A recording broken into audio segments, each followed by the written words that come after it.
มีแต่เฮ็ดทานถ้าเขาจ้างลำนาก็ไปลำนาพอแล้วพอได้ซื้อข้าวซื้อน้ำถ้าลำนาบ่ได้ก็รกกะนวลเขาบอกว่ากินข้าวข้าวนา7 แสนหือขาดกินข้าวเขาจะ7 แสนขาดข้าวเป็น8 แสนอีหยังก็มีน้องคือบ่เข้าใจเว้าใหม่ดูให้ลายแท้ไปลำนาเฮา7 แสนบาทมื้อละ1,000 บาทโพมีหยาว่าโอ้ยมีหยังเจ้าเข้าใจผิดแล้ว เอ้าร้านก็ปบแล้วบาดนี้มาแม่มาหาเมนูน่ะไปใช้ดิเลยเป็นอะไรช่วงนี่เป็นไรฮะตอบ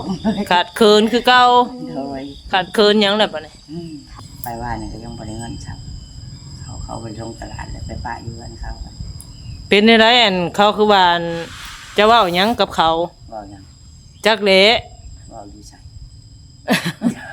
ก็บอกว่าท่านจะบอกยังกับแม่นบ่โดยจะว่าลงเว้าหยังจักอย่างบ่บอกยังไปบอกยังโอ้คิดบ่ออกแล้วมีหยังบ่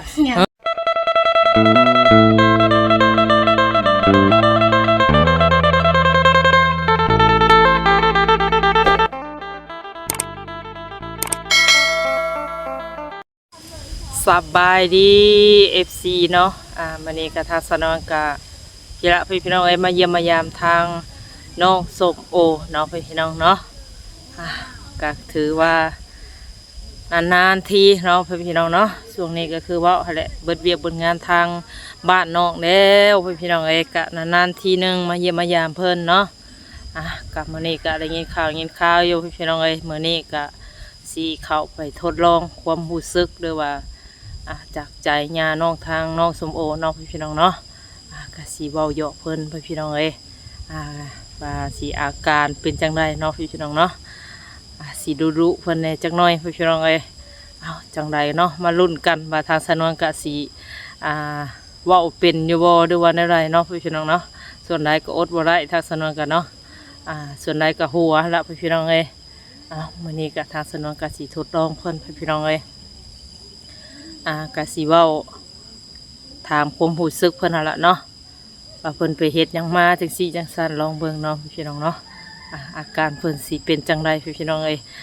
จังไดเนาะมาลุ้นมาชมกันเลยพี่น้องเอ้ยไปฟังนำกันเนาะพี่น้องเนาะว่าทางสาวนวลกะสิแสดงผ่านบ่หรือว่าแนวใดเนาะโดยพี่น้องเอ้ยเนาะตอนนี้ก็คือว่าและพี่น้อง11 โมงกับ12 โมงยังเนาะพี่น้องเนาะทางเข้าบ้านเพิ่นก็ยังเปื้อนยังคือเก่าพี่น้องเอ้ยเป็นอย่างไรช่วงนี้เพิ่นเฮ็ดหยังอยู่เนาะ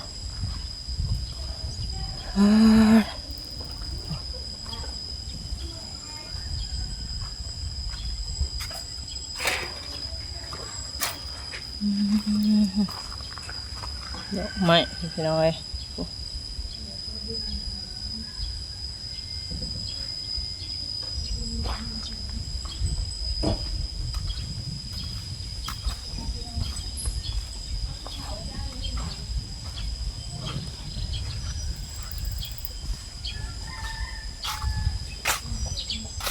สบายดีคือว่ายังไม่นวลอยู่แต่โรนนะครูไปหากันโอ้ยสงสัยลืมกันแล้วอันนี้เนาะประเด็นว่านานกูนี่คือสิแห่งลืมเลยอันนี้เป็นบ่มาพี่อันนี้วันนี้นางลงเฮ็ดหยังอยู่นางดินเฮ็ดหยังมื้อนี้ช่วงนี้นะขอดทานว่านี่ขวดทานของสาวนี่อลไมเทียวเตาทานแล้วจะสอบทานนะยังบ่ทันหายใส่สอบไว้มียาว่าสิเทแล้วหายใหม่คือว่านิสัตมันเทออกเทเข้าอยู่อึดงานเฮ็ดบ่จังเฮ็ดแบบนั้นหายแล้วก็บ่แล้วบ่งามดิแล้วก็เสียโตงามสอบเท่าไรขายทานนะสอบ40แบบชุดสอบเลยโอ้ไปเมื่อส่งแม่นวลเอาเมื่อบ่ ปลาตัวไก่แท้ยังมาโดย โดยแท้บ่ โดย จะเอาหยังแก่มือให้ ฮัลโหล อู้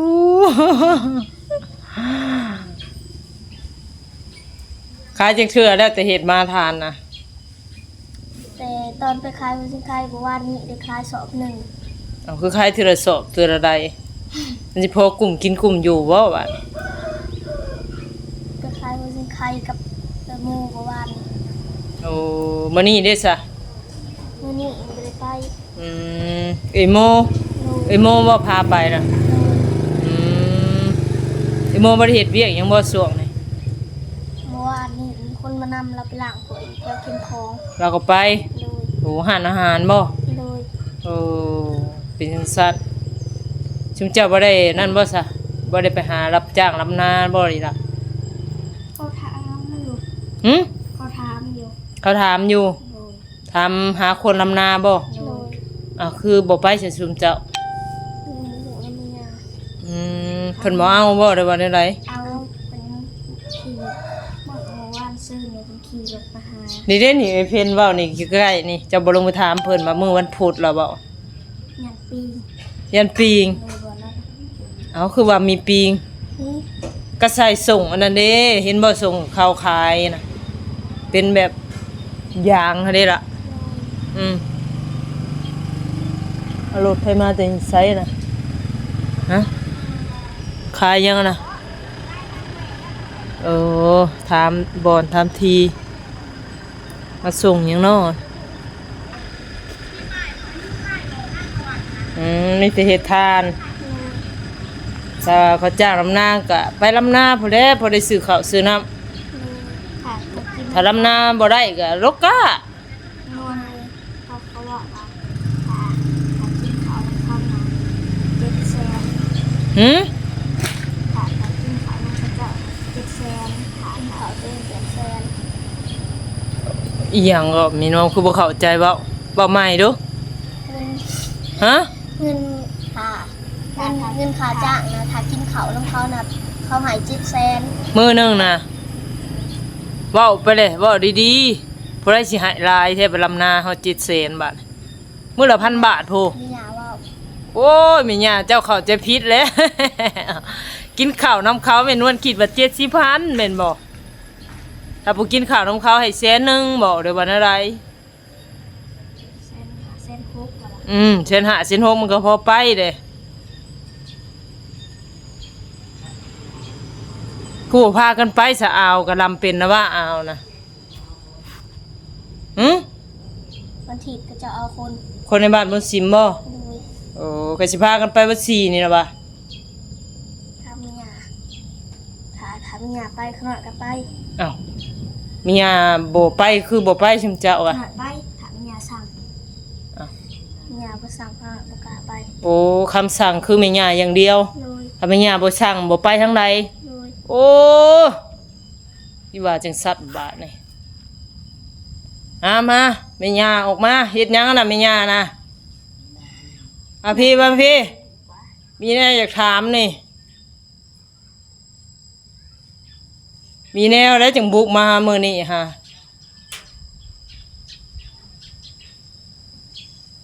ลกเต้ หืมเอ้าร้านก็ปุ๊บแล้วบาดนี้ มาเน่มาหาเมนวลนะไปใช้เดี๋ยวนี้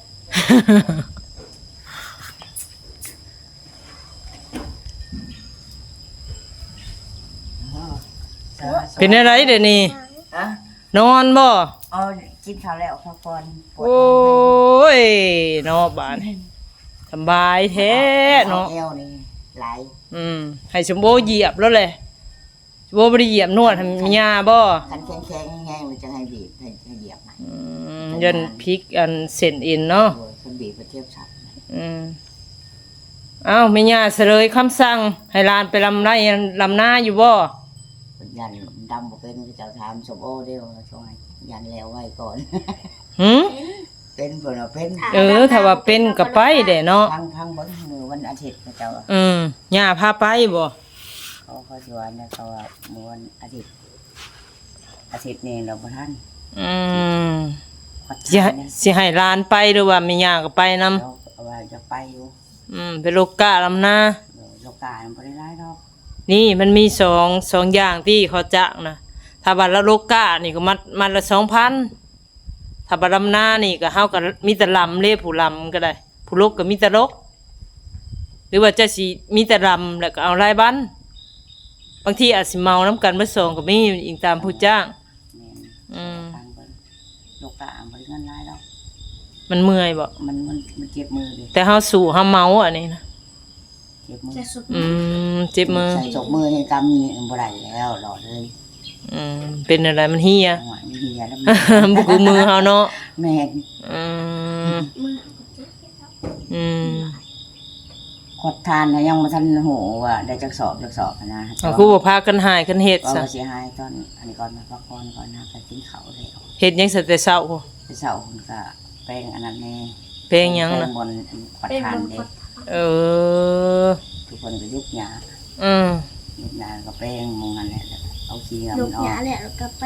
เอาขี้เหนียวออกจากเตาถ่านแล้วก็แป้งมาเลย อืม เพื่อจะโจทย์อีกสุดหนึ่ง อืม ชุมคอนใหญ่เลยดูดชุมคอนทำเชียงกะเพราเกือบหมด อืม เห็ดห่านนะ เป็นอะไรช่วงนี่ เป็นไร ฮะ ตอบ ขาดเคินคือเก่า โดย ขาดเคินหยังแล้วบัดนี้ เข่าแล้วก็เงิน โอ้เนาะ หาได้แล้วก็ซื้อ ก็ดีแต่หาได้แต่ก็พอได้ซื้อ ก็โอ้ยได้ก็สมมติเขาได้เซนเนาะค่ารถก็50 บ่ไปขายบ่ แมนไปขายปืนขายผักขายหญ้าก็ได้ มันต้องเอาไปละลาย ลายเขาก็บางเถื่อค้าเขามันเอาโบราณว่านี่ก็พายไปจะติดหนีหัว โอ้ยเจ้าต้องติดต่อแม่ค้าหลายคนแม่ผู้หนึงบ่เอากับให้ผู้หนึง ช่วงนี้หัวจะใครมันก็ได้ อืม ช่วง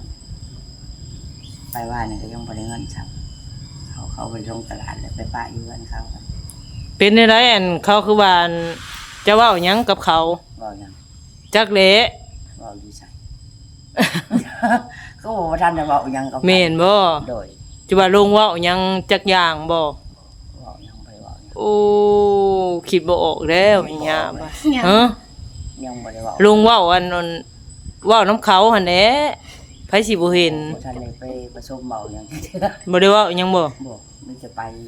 แบบว่าแต่ตัวเองนะ อืม บริบอกยัง คิดว่าตัวเองบ่ได้เว้าผิดหยังบ่บ่เขาเว้าว่าเจ้าเว้าผิดเด้อดิเจ้าเว้าหยังเขา เจ้าบอกอยู่น้ำไผ่ คิดบ่ออก คิดพอออก โอ้ชมโบ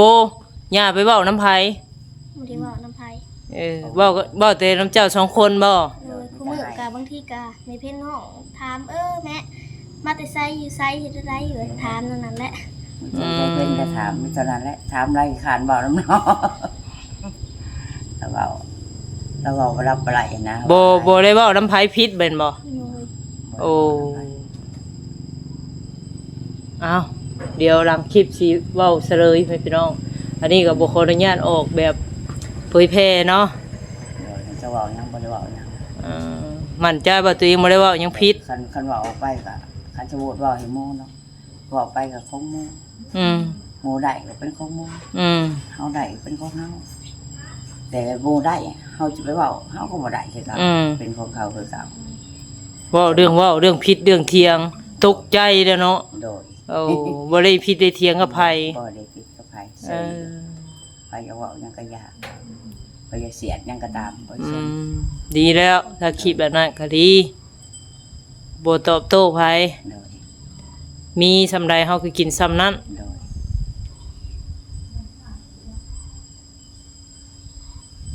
คิดอยู่ว่าไปทางใดเด้แม่นวลนี่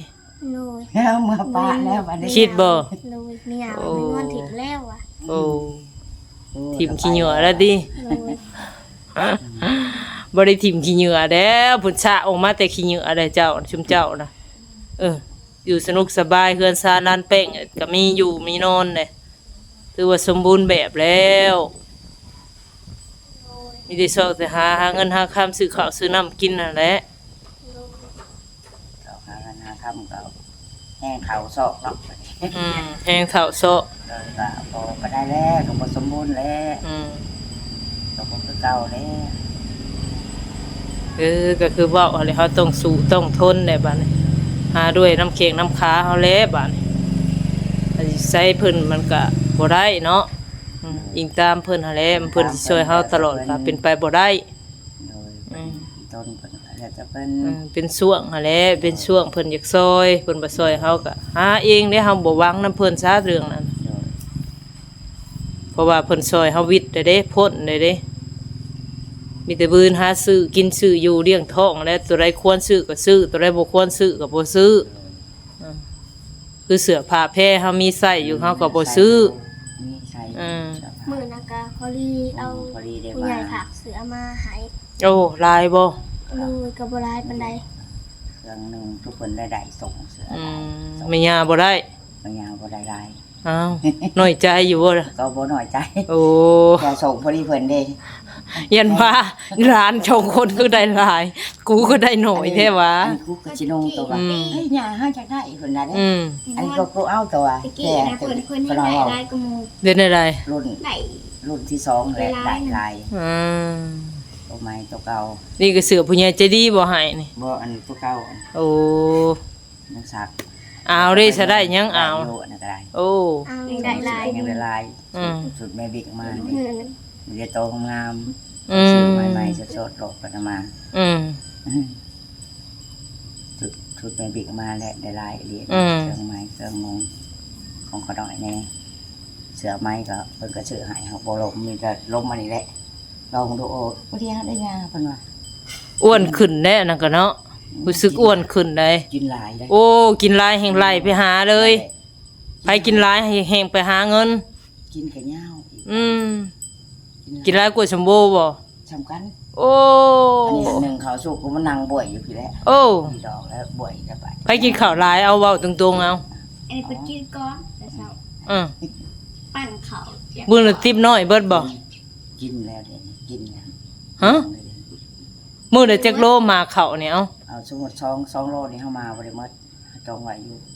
โลปลายมื้อหนึงนี่ ตอนแรงมาอีกบ่ บ่มาบาทเดียวแล้วเป็น เบิด ไว้ มือ เจ เดียวกิน เป็นว่าเจถูกคนกินฉันบายๆแล้วกินอีกแล้วบ่พอกิน อือข้าวเมนูน่ะมาให้ได้เบิดแต่เฮิงได้บ่ได้ว่าแนวใด นูดเบิดแต่หึงว่ะ โอ้ ซื้อ สิ ใหม่ เบิดหมู่บ้านซื่น ซื้อใหม่2-3เถื่อได้เถื่อละ3โล อืม เถื่อละ2โล อืม วันนี้2โล2เถื่อวัน พอได้อันนับมื้อต่ออีก เดินประธานนี่ก็จักทีได้จักสอบที่หมอ7 2 8 2นั่นแหละของนี่แหละ โอ้ทำได้ก็ดีคือกัน เตาใหญ่เลย เก่าสอ อื ง ม เตาใหญ่ แต่คดบ่แล้วแม่นบ่ วัดเลยแหละวัน อืม ตัวที่ให้สมบูรณ์เขาก็ยังบ่ได้ให้นะ อืมอืม แต่ว่ามันเด็กน้อยเก็บจะทงมันโตสอบที่หลายโตงามนะ อืม แล้วจะถอกออกว่าเลย เก็บจะทงจังเลยว่าขายอยู่เพียงก็ขายถือเนาะ ผู้ใดขายถือ อันสมมุติขายอยู่ในบ้านมันขายถือ อืมอืม ฉุกไปแต่ในหอดละ8ที่บ่ได้ว่าจัง ที่สุดหล่อคลายทานไปหอดแปด อืมอืม ว่านี่ เว้าเรื่องอันเว้าน้ำไผพิษเด้อตกใจเนาะมีญาโชโบ ของบ่ได้ไปคุย คิดหาทางใดก็บ่เจอเราจะอีหยังเรา วันนี้ก็ลองใจทางมีญาโชโบพี่น้องเอ้ยว่าเพิ่นมีหยังเนาะแต่คนมีโอ้แม่นแล้วมื้อนั้นเว้าแล้วผู้นี้ผู้นั้นมันสิเป็นแบบนี้เด้ โชโบตกใจอยู่บ่แม่นวลถามโอ้ มีจะให้สลายร้านนะสลาย บ่ มันมีไว้มี อื หยัง ม พิดร้านได้ให้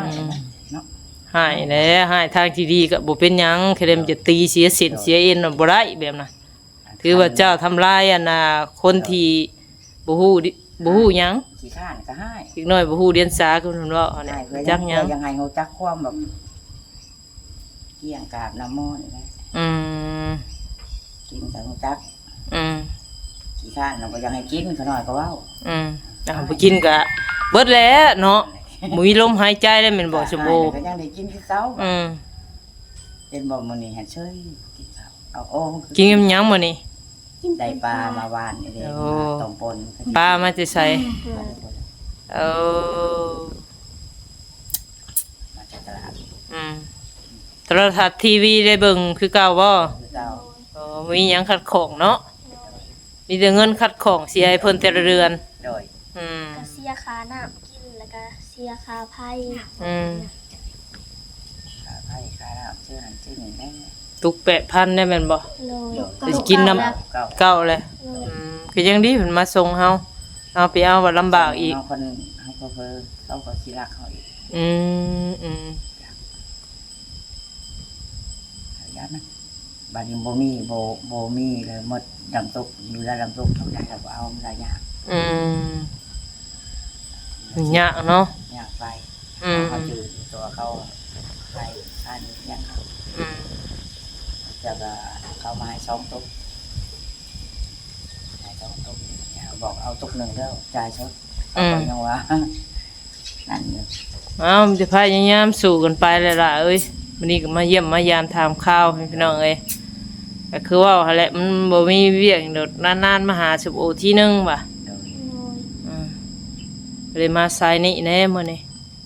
โดยน้ำบ่ได้เพิ่นก็บอกน้ำตู้เย็นกิน อื พอ ม ดีก็ได้ เพิ่นก็ต่างมาเยี่ยมมายามถามข้าว โอ้ยเด็กเลยได้คิดว่าเงินหลังนั้นบ่ได้เป๊ะไปมาเอิ้นหามึงตัวมันมึงช่องนะบัดเพิ่นช่องแล่นมาปนังอีกคือเก่าแล้วเพิ่นห้องซื้อเพิ่นจะบอกมา เห็นบ่ปิโป้นะซื้อปิโป้มาฝากคนละถุงไปกินหลายได้แหมคอเด้อ โดยใจ เพิ่นว่าอันมีนมจะเอานมก็เอาอันนี้เห็นกินนมมีคือมิ่งเพิ่นว่า ดูธรรมดาแหละวิตามินเบิดหนละกินลงสู่ท้องออกมื้อเช้ามื้อแดง เอาผู้มีหยังหลายบัดนี้ก็เนาะสำหรับคลิปนี้ก็ประมาณนี้ละพี่น้องเอ้ยสำหรับคลิปนี้ก็สบายดีสบายดีสมโอโดยพี่น้องเนาะวันนี้ก็คือว่าและเข้ามาหาทางน้องส้มโอพี่น้องเอ้ยและก็ทดลองเพิ่นสิ่งหนึงเนาะพี่น้องเนาะเพิ่นก็ตกใจพี่น้องเอ้ยลองใจเพิ่นเนาะวันนี้ก็บ่มีหยังหลายคือว่าและเยี่ยมมายามถามไทยทางเพิ่นก็คือว่าแน่เนาะพี่น้องเนาะเฮ็ดทานเนาะแต่ก็ยังบ่ได้ให้ว่าซั่นก็ได้เทื่อโสเทื่อใดก็ไปขายพอได้ซื้อข้าวกินก็ยังดีพี่น้องเอ้ยค่อยเฮ็ดค่อยไปเนาะจังใดชีวิตคนเฮาบ่ดิ้นบ่รนก็บ่รอดพี่น้องเอ้ยเนาะต้องหากินแต่ละมื้อแต่ละเว้นได้บ่ได้ก็ต้องสู้ต้องเฮ็ดยกตัวอย่างก็คือเว้าและบ่เว้าหลายเนาะพี่น้องเนาะคือทางสนวนนี่ล่ะพี่น้องเอ้ยได้บ่ได้ก็ไปเนาะหน้าที่ของเฮาเปิดช่องเปิดหยังมาแล้วเฮาก็ต้องเฮ็ดให้ FC เบิ่งพี่น้องเนาะมักหรือบ่มักก็ขึ้นอยู่กับผู้เบิ่งหรือว่าผู้ชมเนาะจังไรคลิปนี้บ่มีหยังไรก็สำหรับคลิปนี้ก็ได้ขอจบคลิปลงไปก่อนเนาะพบกันคลิปหน้าเด้อสำหรับคลิปนี้ก็ขอกล่าวคำว่าสบายดี